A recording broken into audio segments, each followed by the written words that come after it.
Bismillahirrahmanirrahim. Assalamualaikum warahmatullahi wabarakatuh. Terima kasih atas kesempatan yang diberikan kepada saya.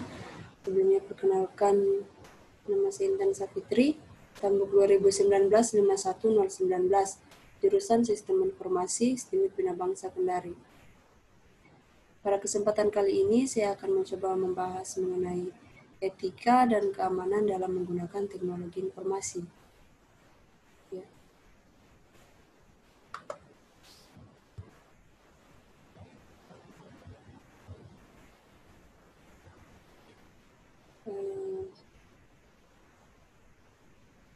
Langsung saja. Saat ini, populasi penduduk di Indonesia mencapai 274,9 juta jiwa. Tahun 2021, Kementerian Komunikasi dan Informatika menyatakan penggunaan internet di Indonesia sangat tinggi. Hal itu didorong oleh tarif internet yang murah dan banyaknya jumlah pengguna ponsel pintar yang mencapai 167 juta jiwa, atau 80% dari total penduduk Indonesia. Pengguna internet di Indonesia tercatat mencapai 202,6 juta dengan penetrasi 73,7%, di mana rata-rata jumlah pengguna media sosial di Indonesia berkisar antara usia 25 sampai 34 tahun. Wacana usia minimal. Akan tetapi dengan adanya pandemi COVID-19 saat ini, ternyata menyebabkan penurunan batas usia minimal pengguna media sosial di Indonesia. Ya, seperti yang kita ketahui, yaitu efek sekolah daring. Di sini menyebabkan usia minimal pengguna media sosial di Indonesia turun hingga usia 6 tahun. Namun aktivitas pembelajaran daring ini yang dilakukan saat pandemi COVID-19 mau tidak mau mendorong anak untuk mengakses banyak informasi dari internet. Salah satunya yaitu media sosial. Sebanyak 168,5 juta jiwa penduduk Indonesia menggunakan perangkat mobile seperti smartphone atau tablet untuk mengakses media sosial. Ya, dengan keadaan seperti ini tentunya kita harus paham betul mengenai etika dan keamanan dalam menggunakan teknologi informasi. Ya, yang dimana itu etika adalah suatu norma atau aturan yang dipakai sebagai pedoman dalam berperilaku di masyarakat bagi seseorang terkait dengan sifat baik dan buruk. Etika dalam sistem informasi pertama kali dibahas oleh Richard Mason yang mencakup akronim PAPA, yaitu privasi, akurasi, properti, dan akses. Kita akan membahasnya satu persatu berikut ini. Ya, yang pertama yaitu privasi, di mana privasi adalah hak seseorang yang wajib untuk dilindungi agar kehidupan pribadinya tidak terganggu. Privasi berupa aspek penting akan publikasi data yang semakin meningkat. Sedangkan privasi pribadi merupakan kondisi saat hak miliknya tidak dapat diakses oleh orang lain, sehingga informasinya tidak terakses ke indera atau perangkat pengawasan orang lain. Penggunaan teknologi informasi berkecenderungan membuat pelanggaran terhadap privasi jauh lebih mudah terjadi. Beberapa contoh kasusnya yaitu diantaranya yang pertama ada seorang manajer pemasaran yang ingin mengamati email para bawahannya. Karena diperkirakan mereka lebih banyak berhubungan dengan email pribadi daripada dengan email para pelanggan. Sekalipun sang manajer dengan kekuasaannya dapat melakukan hal seperti itu, tetapi di sini ia telah melanggar privasi bawahannya. Kemudian kedua ada privacy violation, yaitu menyebarkan privasi orang lain tanpa izin adalah pelanggaran kode etik di bidang teknologi informasi. Ya, tiap individu memiliki privasinya masing-masing yang tidak ingin untuk diketahui publik, misalnya yaitu kegiatan pribadinya, aktivitas pribadinya, dan lain-lain. Memotret, merekam video dan membagikannya ke publik tanpa diketahui oleh orang yang bersangkutan telah menyalahi privasi yang dimiliki oleh individu tersebut. Dalam hal ini menyebarluaskan kehidupan pribadi seseorang yang seharusnya tidak dipublikasikan. Kemudian ketiga ada junk email, di mana para pemakai email seringkali jengkel dengan kiriman-kiriman email yang tidak dikehendaki dan berisi informasi yang tidak berguna, yang kita sebut dengan junk email. Kasus serupa yaitu diterbitkan pada 29 Desember 2018 oleh Tirto ID berupa berita akun mahasiswi cantik dan pentingnya rancangan undang-undang perlindungan data pribadi. yang mengulas tentang tindakan pemilik akun @UI_cantik di Instagram yang kerap mengunggah ulang foto-foto mahasiswi tanpa persetujuan pemiliknya. Dalam setiap unggahannya ini, admin @UI_cantik kerap mencantumkan nama lengkap, fakultas, jurusan, hingga angkatan dari pemilik foto. Anissa Alifa yang merupakan salah satu korban dari akun ini merupakan salah satu korban dari akun ini kesal lantaran fotonya diunggah ulang oleh akun tersebut. Akibatnya Anissa mendapatkan banyak sekali permintaan follow dan DM atau direct message di akun Instagram pribadinya. Ya, ini merupakan salah satu contoh kasus juga yang serupa dengan junk email karena mendapatkan DM atau direct message yang tidak diinginkan oleh yang orang bersangkutan. Kemudian yang keempat ada identity theft atau pencurian identitas, yaitu penggunaan identitas orang lain yang disengaja, biasanya sebagai metode untuk mendapatkan keuntungan finansial atau mendapatkan pujian dan keuntungan lainnya atas nama orang lain, dan mungkin merugikan juga atau kehilangan orang lain. Orang yang identitasnya diasumsikan dapat menimbulkan konsekuensi yang merugikan jika mereka bertanggung jawab atas tindakan pelaku. Pencurian identitas terjadi saat seseorang menggunakan informasi identitas pribadi orang lain seperti nama mereka, nomor identifikasi, atau nomor kartu kredit tanpa izin mereka melakukan kecurangan atau kejahatan lainnya. Kemudian ada akurasi atau akurat, di mana akurasi terhadap informasi merupakan faktor yang harus dipenuhi oleh sebuah sistem informasi. Ketidakakurasian informasi dapat menimbulkan hal yang mengganggu, merugikan, dan bahkan membahayakan. Beberapa contoh kasusnya yaitu di sini ada 3 yang kita yang saya berikan, yaitu pertama kasus yang dialami oleh para penyewa apartemen di Amerika yang mungkin terjadi sesuatu hal, pernah bertengkar dengan pemilik apartemen, dampaknya terdapat tanda tidak baik dalam basis data, dan hal ini membuat mereka kesulitan untuk mendapatkan apartemen lain. Selanjutnya kedua ada kasus terhapusnya nomor keamanan sosial yang dialami oleh Edna Rismeller. Akibatnya kartu asuransinya tidak bisa digunakan bahkan pemerintah menarik kembali cek passion sebesar $672 dari rekening banknya. Dan yang ketiga ada kasus kesalahan pendeteksi misil Amerika Serikat. Selanjutnya ada properti, di mana aspek properti ini berhubungan dengan siapa pemilik informasi, bagaimana harganya, atau bagaimana kadar sebuah informasi itu sangat diperlukan, bagaimana sebuah informasi itu mengalir, dan siapa saja yang boleh mengakses. Di Indonesia marak sekali pelanggaran properti seperti ini. Misalkan saja seperti yang pertama ada pembajakan film-film, pembajakan barang-barang branded terkenal dengan harga yang relatif murah, serta penggandaan atau pembajakan perangkat lunak, yaitu pelanggaran hak cipta dan merupakan masalah besar bagi para vendor, termasuk juga karya intelektual lainnya seperti musik dan film. Jadi perlindungan terhadap hak properti yang sedang digalakkan saat ini itu dikenal dengan sebutan HAKI atau hak atas kekayaan intelektual. HAKI ini biasa diatur melalui hak cipta atau copyright, paten, dan rahasia perdagangan atau trade secret. Hak cipta atau copyright ini adalah hak yang dijamin oleh kekuatan hukum yang melarang penduplikasian kekayaan intelektual tanpa seizin pemegangnya. Hak ini mudah untuk didapatkan dan diberikan kepada pemegangnya selama masa hidup penciptanya lebih 70 tahun. Kemudian kedua ada paten, merupakan bentuk perlindungan terhadap kekayaan intelektual yang paling sulit didapatkan. Mengapa demikian? Ya karena hanya akan diberikan pada penemuan-penemuan yang inovatif dan sangat berguna. Hukum paten memberikan perlindungan selama 20 tahun.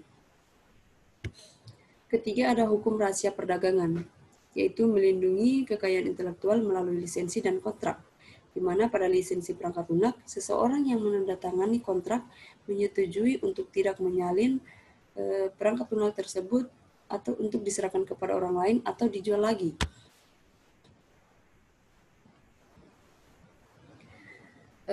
Selanjutnya ada akses.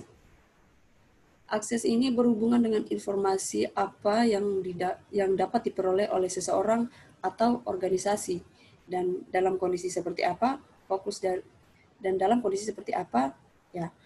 dari masalah akses ini adalah pada penyediaan akses untuk semua kalangan. Teknologi informasi malah tidak menjadi halangan dalam melakukan pengaksesan terhadap informasi bagi kelompok atau orang tertentu. Tetapi sistem informasi justru mendukung pengaksesan untuk semua pihak. Misalnya saja yaitu Google, di mana terutama bagi kita para mahasiswa, dengan adanya Google ini semua orang dapat bebas untuk memperoleh informasi yang dibutuhkan untuk kepentingannya. Ya, tadi kita sudah membahas etika dalam menggunakan teknologi informasi. Selanjutnya yaitu keamanan dalam menggunakan teknologi informasi.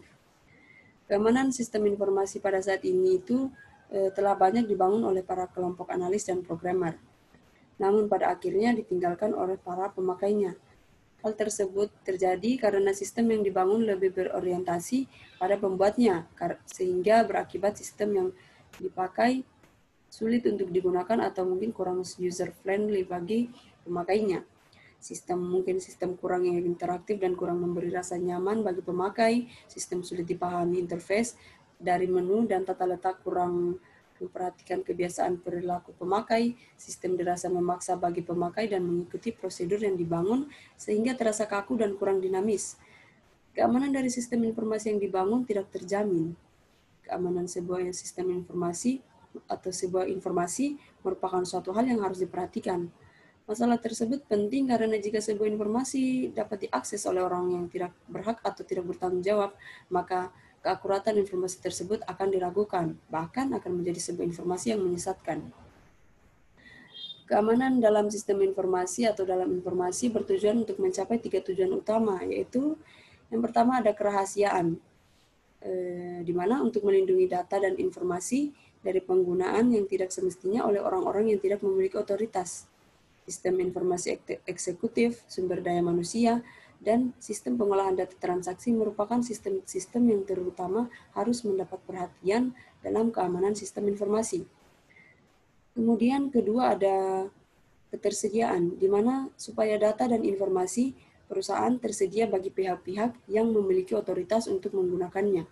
Dan ketiga ada integritas, di mana seluruh sistem informasi harus memberikan atau menyediakan gambaran yang akurat mengenai sistem fisik yang mereka wakili.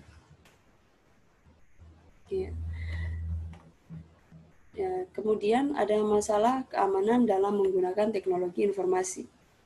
Ancaman terhadap sistem informasi dibagi menjadi dua macam, yaitu ancaman aktif dan ancaman pasif. Yang pertama, ancaman aktif mencangkup pencurian data. Jika informasi penting yang terdapat dalam basis data dapat diakses oleh orang yang tidak berwenang, maka hasilnya dapat kehilangan informasi atau uang. Misalnya yaitu mata-mata industri yang dapat memperoleh informasi persaingan yang berharga. Kemudian penjahat komputer dapat mencuri uang bank. Selanjutnya, penggunaan sistem secara ilegal, yaitu orang yang tidak berhak mengakses informasi pada suatu sistem yang bukan menjadi haknya dapat mengakses sistem tersebut. Penjahat komputer jenis ini umumnya adalah hacker, yaitu orang yang suka menembus sistem keamanan dengan tujuan mendapatkan data atau informasi penting yang diperlukan, memperoleh akses ke sistem telepon, dan membuat sambungan telepon jarak jauh secara tidak sah. Kemudian ketiga ada pengacuran data secara ilegal, di mana orang yang dapat merusak atau menghancurkan data atau informasi dan membuat berhentinya suatu sistem operasi komputer. Penjahat komputer ini tidak perlu berada di tempat kejadian. Ia dapat masuk melalui jaringan komputer dari suatu terminal yang menyebabkan kerusakan pada semua sistem dan hilangnya data atau informasi penting. Penjahat komputer ini jenis ini umumnya disebut dengan cracker, yaitu penjebol sistem komputer yang bertujuan melakukan pencurian data atau merusak sistem. Dan yang keempat, dari bagian ancaman aktif ini, ada modifikasi secara ilegal, di mana perubahan-perubahan pada data atau informasi dan perangkat lunak secara tidak disadari. Jenis modifikasi yang membuat pemilik sistem menjadi bingung karena adanya perubahan pada data dan perangkat lunak disebabkan oleh program aplikasi yang rusak atau malicious software. Program aplikasi yang dapat merusak tersebut terdiri dari program lengkap atau segmen kode yang melaksanakan fungsi yang tidak dikehendaki oleh pemilik sistem. Fungsi ini dapat menghapus file atau menyebabkan sistem terhenti. Jenis aplikasi yang dapat merusak data atau perangkat lunak yang paling populer adalah virus. Ya, itulah bagian dari ancaman aktif. Selanjutnya yaitu ancaman pasif. Ancaman pasif ini mencangkup yang pertama ada kegagalan sistem. Kegagalan sistem atau kegagalan software dan hardware dapat menyebabkan data tidak konsisten, transaksi tidak berjalan dengan lancar sehingga data menjadi tidak lengkap atau bahkan data menjadi rusak. Selain itu, tegangan listrik yang tidak stabil juga dapat membuat peralatan-peralatan menjadi rusak dan terbakar. Kemudian kedua ada kesalahan manusia, di mana kesalahan pengoperasian sistem yang dilakukan oleh manusia dapat mengancam integritas sistem dan data. Ya. Selanjutnya terakhir ada bencana alam. Bencana alam seperti gempa bumi, banjir, kebakaran, hujan badai merupakan faktor yang tidak terduga yang dapat mengancam sistem informasi sehingga mengakibatkan sumber daya pendukung sistem informasi menjadi luluh-lantah dalam waktu yang singkat. Ya, itulah masalah dalam teknologi informasi. Setelah membahas masalahnya, tentunya kita harus mengetahui cara mengamankan masalah yang kemungkinan akan terjadi tersebut. Ya. Ada banyak cara mengamankan data atau informasi pada sebuah sistem. Pada umumnya, pengamanan data dapat dikategorikan menjadi dua jenis, yaitu pencegahan atau preventif dan pengobatan atau recovery. Yang pertama di sini ada pengendalian akses untuk cara pengamanan masalah dalam menggunakan teknologi informasi ini. Pengendalian akses dapat dicapai dengan 3 hal atau 3 langkah, yaitu yang pertama ada identifikasi pemakai atau user identification, di mana mula-mula pemakai mengidentifikasi dirinya sendiri dengan menyediakan sesuatu yang diketahuinya, seperti mungkin kata sandi atau password. Identifikasi tersebut dapat mencangkup lokasi pemakai seperti titik masuk jaringan dan hak akses telepon. Kemudian pembuktian keaslian pemakai atau user authentication. Setelah melewati identifikasi pertama, pemakai dapat membuktikan hak akses dengan menyediakan sesuatu yang ia punya seperti mungkin kartu ID atau smart card, token, dan identification chip, tanda tangan, suara, ataupun pola ucapan. Yang ketiga, otoritasi pemakai atau user authorization. Setelah melewati pemeriksaan identifikasi dan pembuktian keaslian, maka orang tersebut dapat diberi hak wewenang untuk mengakses dan melakukan perubahan dari suatu file atau data. Ya, itu tadi yang pertama dari bagian pengendalian akses, kemudian yaitu memantau adanya serangan pada sistem. Mana sistem pemantau atau monitoring sistem digunakan untuk mengetahui adanya penyusup yang masuk ke dalam sistem atau intruder, atau adanya serangan atau attack dari hacker. Sistem ini biasa disebut Intruders Detection System atau IDS. Sistem ini dapat memberitahu admin melalui email atau melalui mekanisme lain. Terdapat berbagai cara untuk memantau adanya penyusup, antara lain ada yang bersifat aktif dan pasif. IDS cara yang pasif misalnya dengan melakukan pemantauan pada log file. Berbagai macam software IDS yaitu yang pertama ada Autobus, yaitu mendeteksi port scanning dengan melakukan pemantauan pada log file. Kedua, port blocker, yaitu memblokir port tertentu terhadap serangan. Biasanya untuk melakukan port block memerlukan software tertentu seperti NINX atau sejenisnya. Ketiga ada Courtney atau port sentry, yaitu mendeteksi port scanning dengan melakukan pemantauan paket data yang sedang lewat. Dan yang keempat ada snort, yaitu mendeteksi pola pada paket data yang lewat dan mengirimkan instruksi siaga jika pola tersebut terdeteksi. Pola disimpan dalam berkas yang disebut library yang dapat dikonfigurasi sesuai dengan kebutuhan. Ya. Selanjutnya ketiga ada penggunaan enkripsi untuk cara pengamanan masalah dalam menggunakan teknologi informasi. Salah satu mekanisme untuk meningkatkan keamanan sistem yaitu dengan menggunakan teknologi enkripsi data. Data-data yang dikirimkan diubah sedemikian rupa sehingga tidak mudah diketahui oleh orang lain yang tidak berhak. Ada 3 kategori enkripsi. yang perlu kita ketahui ya. Yang pertama ada enkripsi rahasia, yaitu terdapat sebuah kunci yang dapat digunakan untuk mengenkripsi dan mendekripsi data-data. Kedua ada enkripsi publik, yaitu terdapat dua kunci yang digunakan. Satu kunci digunakan untuk melakukan enkripsi dan kunci yang lain digunakan untuk melakukan proses dekripsi. Ketiga ada fungsi one way, yaitu suatu fungsi di mana informasi enkripsi digunakan untuk menciptakan signature dari data asli yang dapat digunakan untuk keperluan autentifikasi. Enkripsi dibentuk berdasarkan algoritma yang dapat mengacak data ke dalam bentuk yang tidak bisa dibaca atau rahasia. Sedangkan dekripsi dibentuk berdasarkan algoritma yang sama untuk mengembalikan data yang teracak menjadi bentuk asli atau dapat dibaca. Lalu yang terakhir untuk cara penanganan masalah dalam menggunakan teknologi informasi ini, kita dapat melakukan backup secara rutin. Di mana dengan adanya backup data ini dapat kita lakukan secara rutin merupakan sebuah hal yang esensial, sehingga apabila ada penyusup yang mencuri, menghapus bahkan melakukan modifikasi seluruh isi berkas penting dapat kita atasi dengan cepat. Mungkin demikian mengenai etika dan keamanan dalam menggunakan teknologi informasi. Semoga informasi ini bermanfaat bagi kita semua.